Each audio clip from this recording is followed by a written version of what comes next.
Praise the Lord, everyone. Praise the Lord. Praise the Lord.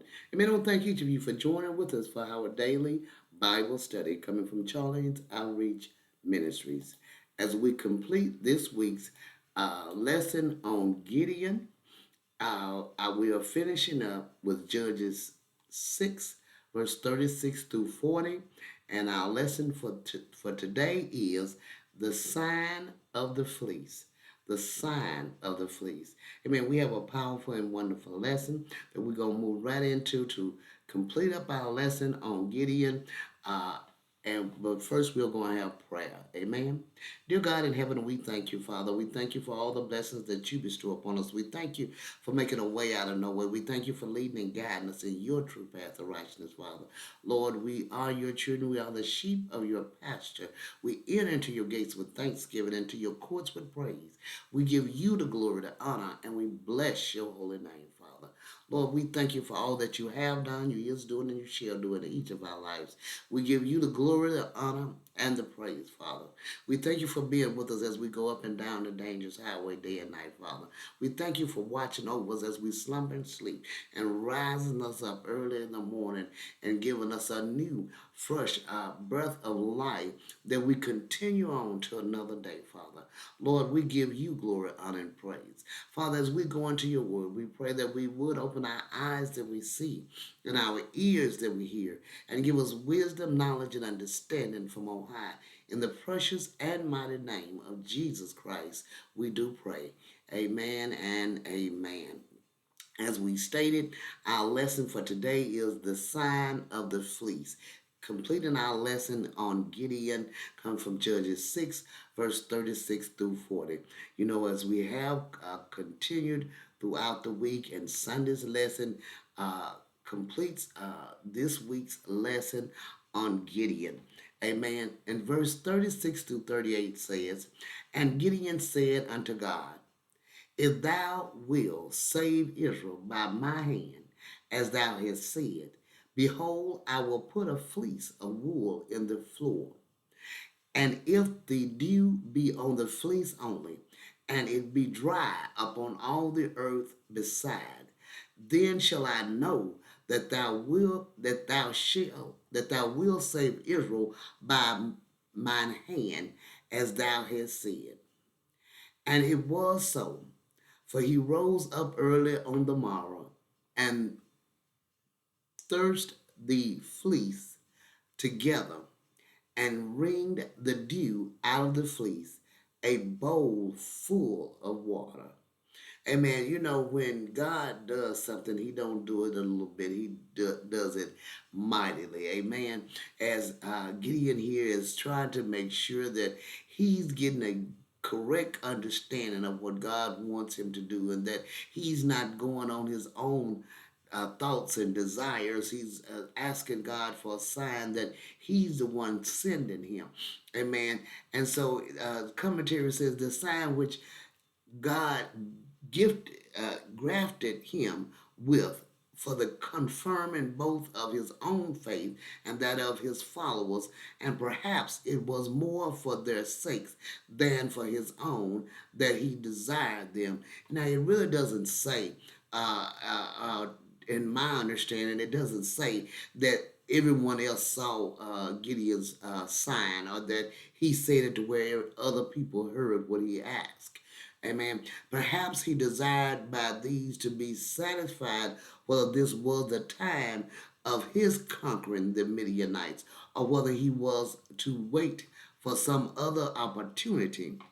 And you know, like I say, I truly believe that, you know, he wanted to make sure that he was hearing God right, and that, you know, that it was the time for him to go forward and to subdue their enemies.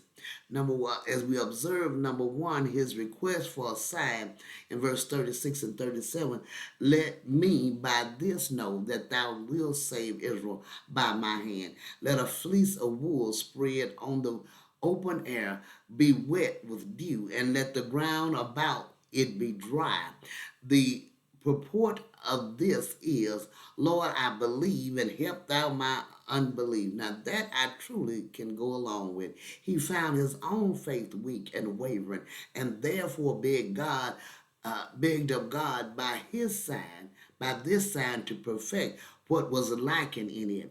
We may suppose that God, who intended to give him these signs for the glorifying of his own power and goodness, but it put it into his heart to ask them. Yet when he repeated his request for a second sign, the reverse of the former, he did it with a very humble apology, depicting God's displeasure because he didn't want to displease God, but he wasn't sure if it, just by accident that this happened. And say it looked so like a peevish humorsome distrust of God and dissatisfaction with the many assurances he had already given him. But I would not believe that this would be so. Verse 39 and 40 says, And Gideon said unto God, Let not thine anger be hot against me, and I will speak but this once. Let me prove, I pray thee. But this once with the fleece, let it now be dry only upon the fleece, and upon all the ground let there be dew. And God did so that night, for it was dry upon the fleece only, and there was dew on all the ground. As the commentary says, let not thy anger be hot against me. He did not want to frustrate God against him, but was not convinced that he was seeing right, that he was going about it right, and that so and like I said, the first sign he said, okay, maybe that was an accident. Maybe I'm seeing things. Maybe things is what I wanted to see it to be. But I'm gonna ask one more time, and I'm gonna ask him to please forgive me for asking again. But please, this time, let the fleece be dry and the ground be wet. Though he took the boldness to ask another sign, and it reminds us of Abram as he asked the angel when they were going to destroy Solomon and Gomorrah. He said, if there be 50, will you save Solomon and Gomorrah? And he said, if there's 50, I'll save them. He said, let me ask you this one more thing. If there be 40 and 5, will you save them? If there be 30, will you save them? He asked him several different times, and not trying to be saying that I can't believe what you're saying. No, is that I want to get every opportunity that's possible to make sure that this is the right thing. So that's what I'm asking. Even down to 5. If it's only 5 there, will you save the city of Sodom and Gomorrah? Because there's a lot of people there, and God said yes, even for that smaller number, He would save them. Just like He showed Gideon the sign that because he had asked the second time and said, let the fleece this time be dry and all the ground be just wet. And he did so. Yet he did it with such fear and tremor as showed that the familiarity God had graciously admitted him to did not breed any contempt of God's glory, nor presumption on God's goodness. Abraham had given him an example of this when God gave him leave to be very free with him in Genesis 18 and 30 and 20 and 32. And so let not the Lord be angry, and I will speak. God's favor must be sought with great reverence, a due sense of our distance, and a religious fear of his wrath. Amen. We know that he is our Father, that that he loves us as a child, loves his children, but we cannot have a presumption that that's my dad. He's my old man, and no, you don't reach out at God in such a manner. You must have reverence for Him. Amen. God, number 2, God gracious grant of His request. See how tender God is of true believers, though they be weak, and how ready to condescend to their infirmities, that the bruised reed may not be broken, nor the smoking flax quenched.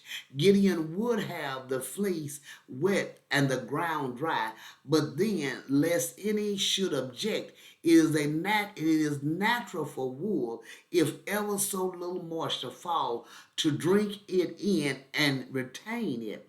And therefore, there was nothing extraordinary in this, though the quantity wrung out was sufficient to obviate such an objection. Yet he desired that next night the ground might be wet and the fleece dry, which would be something almost impossible for the fleece to be dry and all the ground be wet. And it is done. So willing is God to give the heirs of promise strong consolation. Hebrews 16, verse 17 through 18.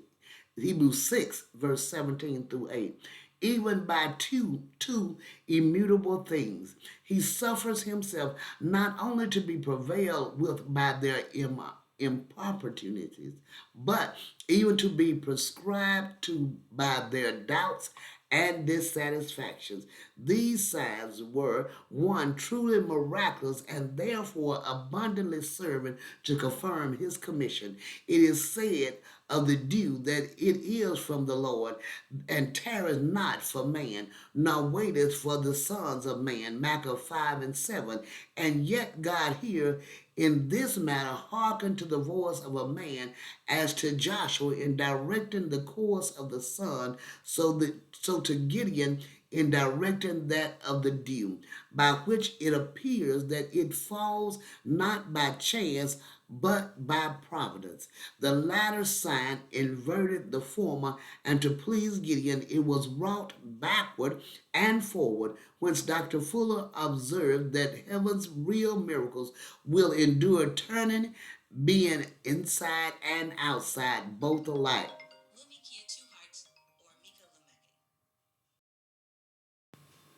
Amen. They would be both would be alike. Amen. And say he and his men, I'm saying the latter side inverted in the former, and the former, and to please Gideon, it was wrought backward and forward, as Dr. Fuller has said. He and his men were going to engage in the Midianites. Could God distinguish between a small fleece of Israel and the vast floor of Midians? It was a bunch of the Midians. How would God know which one was which? Yes, by this he is made to know that he can. Is Gideon desires that the dew of divine grace might descend upon himself in particular? He sees the fleece wet and dew to assure him of it. Does he desire that God will be as the dew to all Israel? Behold, all the ground is wet. Some make this fleece an emblem of the Jewish nation, which when time was wet with the dew of God's word and ordinances, while the rest of the world was dry. But since the rejection of Christ and his gospel, they are dry as the heath in the wilderness, while the nations about are as watered garden. Let us not be dry, but let us be wet with the dew of heaven, with the word permeating within our soul and our spirit and our mind. Amen. This is a powerful and wonderful lesson. I pray you meditate on this lesson and have a wonderful and blessed day. God bless you.